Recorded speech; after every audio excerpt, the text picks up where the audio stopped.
Go. Hi, Kaveh. How are you doing today? I'm doing great. How you doing? I'm doing well. Thank you so much for your time this morning. I totally appreciate that. What a beautiful film.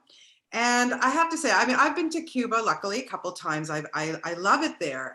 But I want to know, first off, why Cuba? What inspired you about Cuba? Give us this film. Well, I went for the first time in 2005, and it was kind of around the time of the Buena Vista Social Club and all that kind of hype around Cuba. Yeah, And so as a musician myself, I kind of bought into the whole thing and got really excited about seeing this country, this kind of utopian communist tropical paradise. And there's parts of that that are true. Like there is, some really beautiful things about that country and about the music and the culture. And there's also a lot of complicated things about that country. for And sure. so because I was able to spend enough time there, I started to get into some of those complexities and in particular the complexities of the relationships between tourists and locals. And I found that, I've traveled quite a bit, but the way that Cubans relate to tourists is very unique. I think partly because of the education system and partly because it's so hard for people to leave. They're Right. really aware of what tourists are looking for in a friendship or in a romance. And so there's this thing where people are often kind of playing the tourists, but then at the same time, the tourists are kind of playing the locals in order to get what they want. And so I was Interesting. interested in that kind of transactional friendship and transactional romance that seemed very unique. So it started because of my curiosity around that. Right. Yeah. Yeah. So interesting. It's funny. You could probably place it anywhere in the world, any kind of touristy place. But Cuba just has that romance about it, and something like, especially when you go to a place like Havana, it's so old school there. Yeah. And I think that's the romance of it. Do you agree? Absolutely. No, I mean, I think people are always exotifying whatever country that they're going to travel in because they have ideas about it. But I Yeah. think that Cuba is very linked to the idea of sensuality and romance in these 1950s Cadillacs. And so people like really Right. want to buy Yeah. into that. And the Cubans know how to give tourists that kind of dream exotic vacation that they're looking for. And Yeah. there's some elements of it that are really real, but then there's also a certain amount of acting that's going on. And I Yeah. think that's so interesting. Yeah, I agree with you. It's fascinating for sure. You teamed up with Pablo Herrera, who's of course a musician, a composer, a poet, everything. Well, how did that collaboration come together? Well, he is friends with an old bandmate of mine from Montreal. Well, she's actually from Jamaica originally, but she was like, "You got to meet this guy when you go down there." And so, when I met him, it was as a trumpet player, which is kind of my other hat that I wear.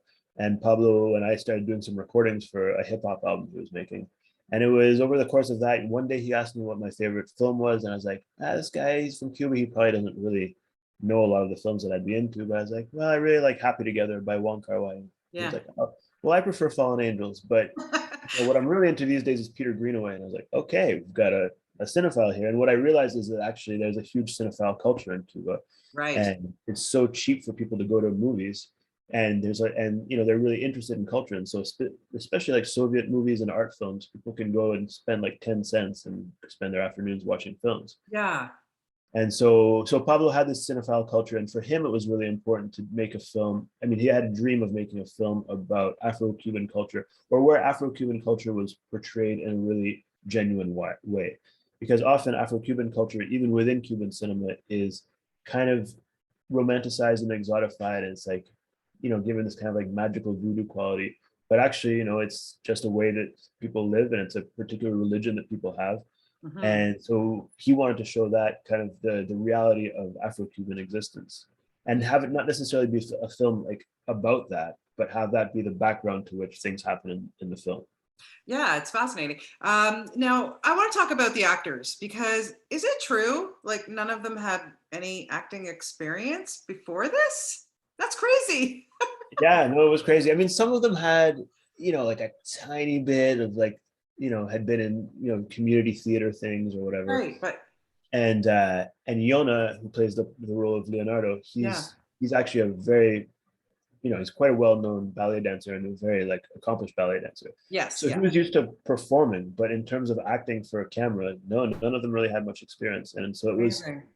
it was a bit of a steep learning curve at the beginning to figure out just the mechanics of it and how, hitting your marks, and you have to do it over and over again. For Yona, that was really tricky to understand because, in a ballet performance, you put all of your 100%, 110% of your life into this moment of doing this, like, these incredible leaps and bounds, and but then you don't do it again, and Right. for us, you had to do it, and at first he's like, why are you making me do this so many times? And it's like, it took him a while to get the idea of different camera angles and why we need to construct a film the way we do. But by the end, he was, I mean, I think he's a wonderful actor now. Oh, they're all fabulous. That's what I'm Yeah. saying. Like, I was shocked to hear that after I had seen it, because I was like, wow. And then also, okay, so you put these people together, and you never know, as a director, as co-stars, or you never know if there's going to be chemistry. Yeah. That works too. Yeah, Like, no, how for did sure. that all jive? Yeah, I mean, there was a lot of gambling going on and a lot of just like going with intuition. Yeah, Um, they were taking a risk on me. I'm a first-time feature director. that's I have a right. lot of experience, but this is my first fiction film. So Yona had to come and take some time off of the Munich Ballet to do this film, and to, like, he wasn't able to train for 40 days, and that's a big deal for him. And I Huge. was taking a risk on them. And so I think the fact that we were taking risks on each other made everybody, once we were able to get on the same page, really commit 100%. And luckily I had made sure we had time to rehearse. And so we did a lot of rehearsing and rewriting scenes according to the way that the people themselves would say it, rather than putting it in my words. So that Yeah, helped a lot, so then it was really coming from them, like what they themselves would do in a given situation. So they weren't trying to, like, pretend to be somebody else as much. It was more like they themselves in a given situation. right. So that was helpful. And then, I mean, the other thing which I always like to do is just to spend time together. We would go out for drinks after we rehearsed and just get to know each other as people, so that Mhm. then there could be, like, kind of sub relationships happening within the cast, and so people could have stuff to draw on. And was the original script in English? Because clearly the film isn't, right? So is that something that the actors kind of brought to the table as well? Yeah, I mean, we'd written it in English and Spanish, and then back into English to get financing. And then when we were in Cuba, I mean, this was one of the things that I think helped a lot, was actually the fact that it wasn't in Spanish, because what it meant was that then I had to explain every scene and then Yeah, not give them the words of what to say, because it's also very much in Cuban slang, and Cuban slang evolves every year. So Pablo, who now lives in Scotland, the slang that he used, in 2010 isn't the same slang as now, and it would have come out funny. So right. it was actually much more helpful to just explain the scene, like, it needs to hit these beats and hit this kind of, like, narrative arc, and Yeah. then do it in your own words. And then, so there's a lot of improvisation in the rehearsals, so that we could find what the story was, and find the ways to express the story in the most kind of efficient and beautiful way. And Yeah. then when we were actually shooting, there wasn't that much improvisation, because we nailed it all down in the rehearsals. It's kind of like what Mike Lee does, but it Yeah, was interesting. well, yeah, exactly. And the Mike Lee way, he's just, or you look at somebody like Mike Lee, or even like Larry David and the comedy side of it. It's like, here's a topic, go, Yeah. which is so wonderful for an actor to have that kind of experience. They must have really surprised you with what they ended up giving you. Yeah, no, they did. They did, especially because it wasn't amazing. At the beginning of rehearsals, I was really terrified, and I think they were too.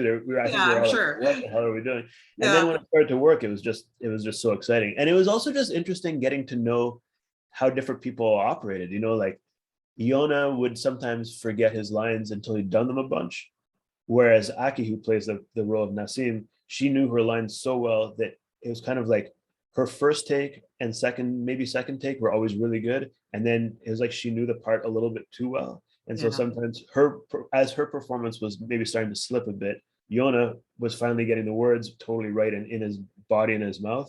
And so then his performance was going up. So it was like learning to film Aki first, to film the Nassim close up first while she's right. at her best, and then filming Jonas second while he's at his best, and just figuring out the rhythm. And you're always doing that on a film, but with non-actors or non-professional actors, even more so, because you're working with the energies and how people learn. Yeah, it's funny because I'm listening to you and you're going, you're talking about rhythm and beats. And one of my questions is, being a musician, how does that affect you or help you as a director? Yeah, I mean, I think I see film and story maybe a little bit more musically, or a little bit more from a slightly more abstract and kind of energetic way than some people. I mean, there's people who are just so amazing at writing scripts, and like know the craft of script writing so well. Hmm. And that like the words don't always come out super easily for me, or I have to, that's work that I have to do, but I really know the image and the sound that I want. Like I know the feeling I want to get, and so the words are a part of that, and but I often need help to get the words right, Yeah. whereas the image and the sound and like creating a world for the story to take place, that's something that I think comes naturally to me because of that crossover with music. Yeah, yeah, it's so interesting. I love it, and yeah, I'm not a major musician, but I took piano and everything, so I Okay. listen to things differently too, musically. Yeah. Like it's yeah, it's fascinating. So you know, there's so many themes going on in this film, and you know, one of the major things too is, you know, the grass is always greener. You know, where somewhere else. I wanted to know from you, you know, it's interesting too because you explore immigration, you explore different cultures, how cultures mix together. I mean, I'm Jewish, and so I got that part of it, you know what I mean? And it was fascinating. Yeah. It was just so interesting to me to watch all that, the different cultures. But what do you want, you know, audiences to maybe take away? What would you be happy if they took, if they walked out of the theater? What would you want them to discuss and get from this? Hmm. That's a good question. I think that at the end of the day, there's a lot of stuff going on in the film, but it's really a film about humanity and about these people who are betraying each other and lying to each other, but also really do care for each other. Right. And at the end, I feel like it's they all have some sort of empathy for each other, even if it didn't go the way that they wanted. And so I guess I would hope that people can take that into the world. You know, when you see someone who you disagree with or who has done something that makes you feel wronged, well, what's their side of the story? You know, we all have sides of the story. And I think that was, I mean, that was really the genesis of the film, was seeing these, you know, older white women with young Black Cuban guys in Cuba and being very judgmental of the relationship and thinking, oh, well, she's just clearly doing this for this, and he's Right. clearly just there to get a passport. Well, no, but why does he want to get a passport? And why does this woman need this exotic experience in Cuba? Like what brought her to that place? You know, and Exactly. when you start getting into people, I like people's stories. And I think it's so easy, especially in these polarized times, to just put people in one box or another. And I guess this is a film about kind of blurring the lines of those boxes. Yeah, absolutely. Yeah, for sure. So what's next? You working on your next project?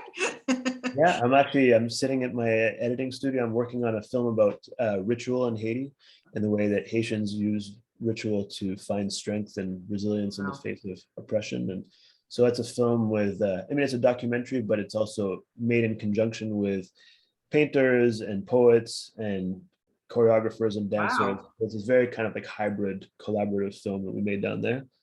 And then I'm writing a new film that's it's like a neo noir film about a man who falls in love with a woman who exists in a parallel dream world, and Cool. needs to get her out of there. And it takes place in Thailand, and it's also very much based on dance and Yeah. yeah. Wow. See, I like that you pick these exotic locations to go shoot your films. It's very smart. Yeah. Yeah, well, you know, I think for me, it's a lot easier to see when you see the same thing every day. It's hard to see the poetry in it. You know, when Yeah. that was part of why with this film I had a Mexican cinematographer, because I didn't want a Canadian who was going to see Canada in this really kind of flat way and then see Cuba in an exotic way. I wanted it to be someone who would have the same kind of like semi-objective, you know, vision of both places and see the poetry and what's not poetic about both. Yeah. Oh, that's so cool. Well, thank you so much for your time. It was a fascinating chat. I really enjoyed that. Oh, And good. best of luck with the film and everything else that you have coming up. I really appreciate it. Thank you so much. Thank you very much. Appreciate it. Okay. Have a good day. Take care. Bye Bye-bye. bye.